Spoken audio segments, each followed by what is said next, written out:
Ayan, hello po sa inyo ang mga peps. Ayan, mga peps. Ito po, ako po si Ken J, isang host dito sa TikTok. At kaya-kaya ko pong tulungan na mapaangat ang inyong mga account. Ngayon guys, meron lang akong babasahin, si Sir Phil. Ayan, ang sabi niya po, hindi naman tumataas ang engagement.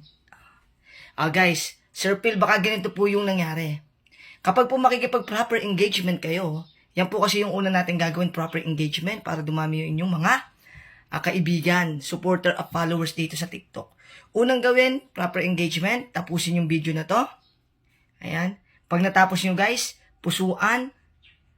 Tapos, i-follow nyo na rin po ako guys para notify po kayo sa lahat ng tips na ibibigay ko guys, no? Diyan sa comment section guys, ito guys. Dito sa para tumaas yung engagement tag. Dito sa comment section, mag-comment po kayo dyan guys. Mag-comment kayo na parang nagtatanong kayo.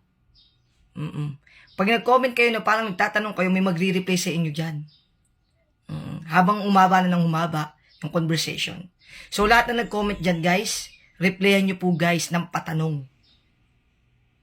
Kung gusto nyo makipag-engage, sabihan nyo, i-ano nyo sila, i-follow nyo na sila lahat, dikitan nyo na.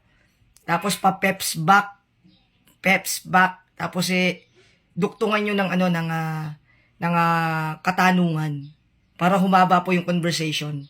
Para mas mataas po yung engagement ng content. Okay? Ganun lang po guys. Tapos guys, dun sa may live streaming, mas madaling umangat ang inyong mga account dun. Kasi sa akin po kapag po ako ay nagla-live, nasa 100 to 200 ang dumidikit po sa akin. What if pa po kayong mga papasok doon? Tapos susundin nyo po yung sasabihin ng mga host.